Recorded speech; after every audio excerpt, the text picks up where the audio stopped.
Ooh, so shiny! Huh? Hello, welcome to today's episode. It's Mark speaking on Console Choice, and today I have my 10 most enjoyed games on the PlayStation 5.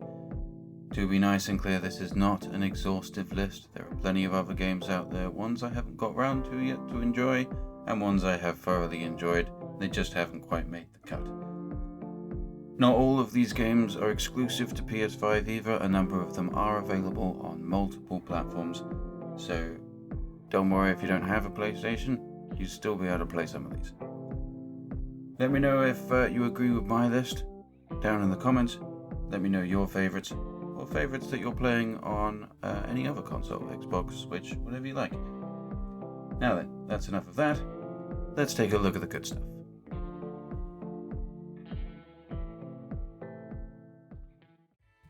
First up, we have Marvel's Spiderman, a very strong contender for best superhero game ever. Please don't hit me, Batman. I am counting Marvel Spider-Man Remastered and Spider-Man Miles Morales as one game for the purposes of this. This has one of the most detailed in-game New York cities you'll ever find. It is endlessly fun to web-sling around. Its combat is intricate and intuitive. The story is so fantastically written. It's the first game ever to have made me physically cry. Not the last though. Bring on the sequel.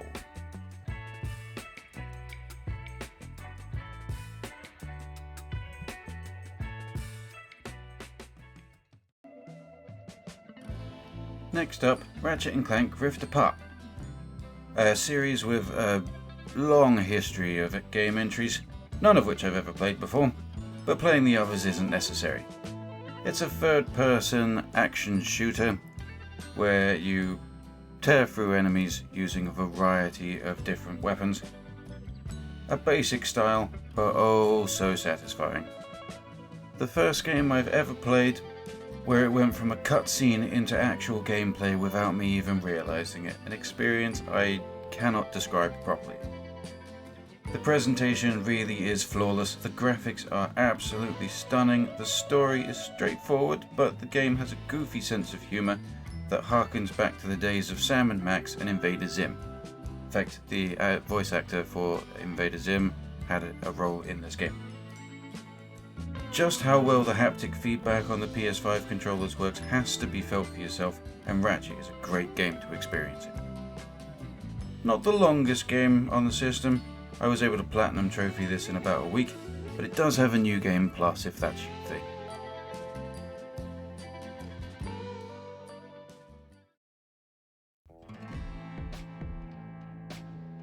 And now we have what will probably go down as one of my favourite games of all time. It's Ghost of Tsushima, specifically the PS5 Director's Cut. This is an open-world RPG where you play as a samurai on a quest for bloody, brutal revenge. I'm not telling you anymore. You don't need more. You're sold, right? Of course you are. It's the most visually striking game I've ever played. It has beautiful music and sound design. Its art style gives me the good feels so much it's hard to talk. The waypoint system is leaves caught in a breath of air wafting in the direction you need to go. How awesome is that?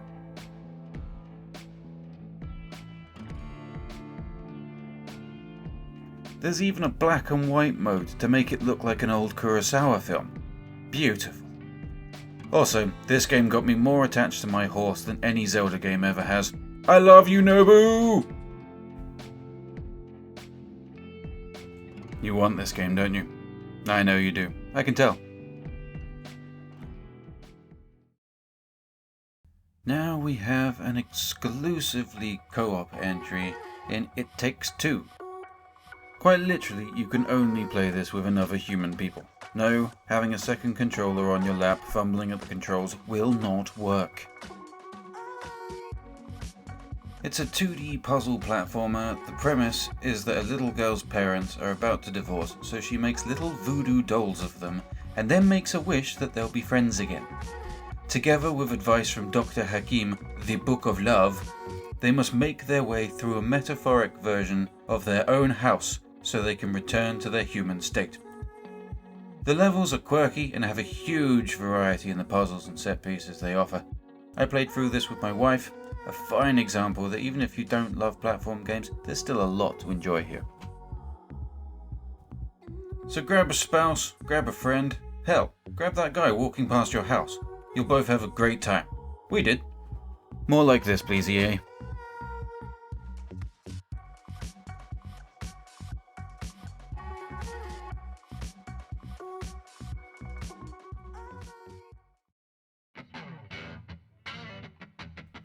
Now we have Marvel's Guardians of the Galaxy, a third-person action RPG that I feel got ignored after the poor critical reception of the Avengers game a year or so before.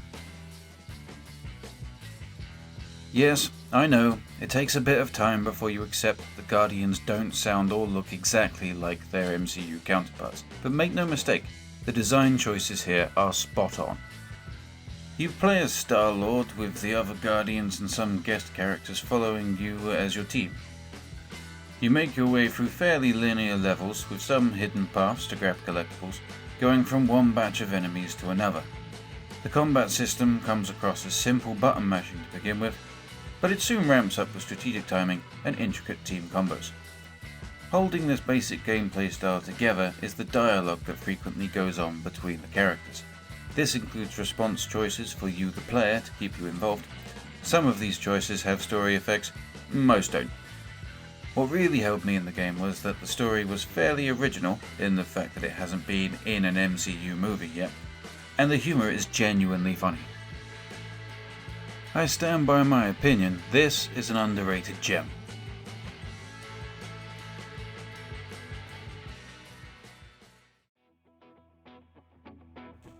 The next one is a bit of a cheeky entry on this list, as it was a free pack-in game with the PlayStation 5.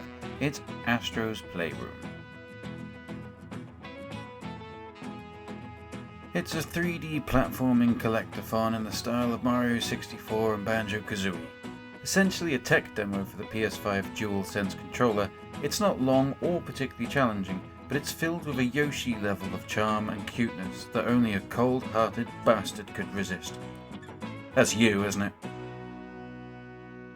Extremely innovative level design has you gathering pieces of PlayStation tech to display in the museum room in the hub world. Hidden collectibles, gaming Easter eggs all over the shop, and most of all, the best demonstration of what the controller is capable of. I couldn't put this down till I'd found every last piece of PlayStation memorabilia. If you own a PS5 and haven't played this free gift of joy, go sort that out. If you don't own a PS5, maybe you're now thinking about it? Ooh, so shiny.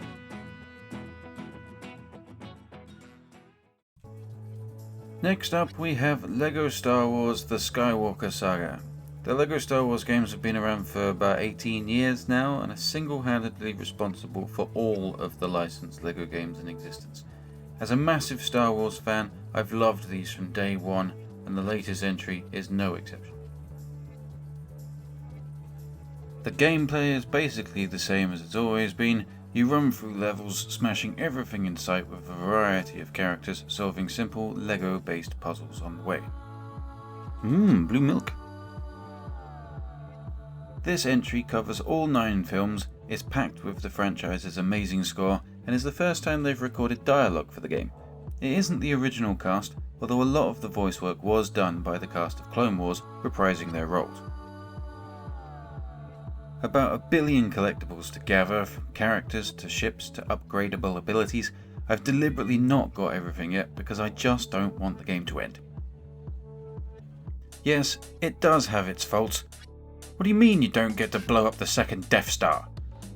But on the whole, this is one of the best Star Wars games out there, and definitely the best LEGO game.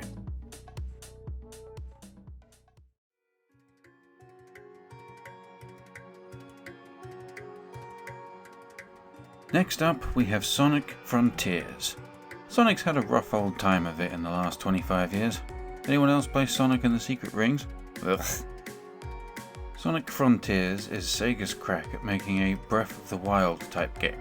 Let's be clear though, this isn't a Zelda clone, but it takes inspiration from the likes of the music, ambience, the shrines, and oh yeah, its mini-bosses are called Guardians. Not subtle. It's alright though, because move past those basic similarities and what we have is a game where you get to run around really fast, gathering rings and Chaos Emeralds. Classic Sonic, but with the added touch of a pretty decent story weaved through the puzzles and bosses, with all characters really rather well voice acted. Also, when the soundtrack gets going, it really fires you up with some seriously heavy shred metal. Yes, my blue blurry friend! Despite its lack of polish, I thoroughly enjoyed this and look forward to a sequel. Also, there's a fishing minigame. Amazing.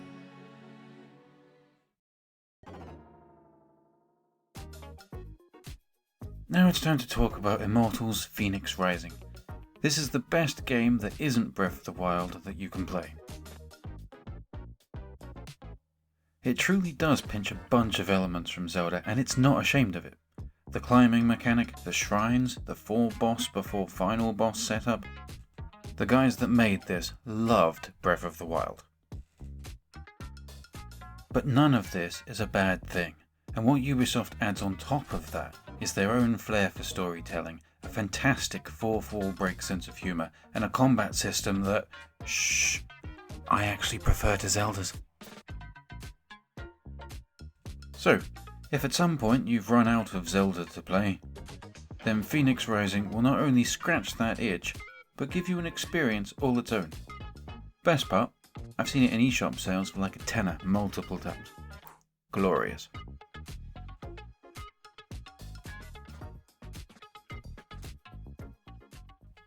Last one on the list, it's the truly superb Hogwarts Legacy, an open world RPG set in the Harry Potter universe.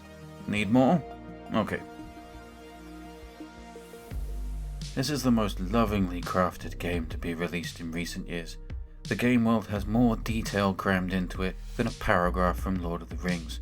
I spent hours just wandering around the castle watching the NPC interactions. There are hundreds of collectibles, all tied to Harry Potter lore, Easter eggs designed for fans of the books and the films. The rooms have been designed to work well for the game, whilst also making film fans feel right at home. An in-depth character creator? Yep. Broomstick riding? Yep. Student buddies you both love and loathe? Yep. My own owl companion? No. Sorry, they had to draw the line somewhere. They're trying to make a port for the Switch, for goodness sake. A particular highlight for me is Simon Pegg's portrayal of Phineas Nigella's Black, the school's headmaster. He's just brilliant. The game's story certainly isn't a bad one, and the whole thing leaves plenty of room for a sequel. Or maybe 2? Maybe it's time to start my run through as a Slytherin.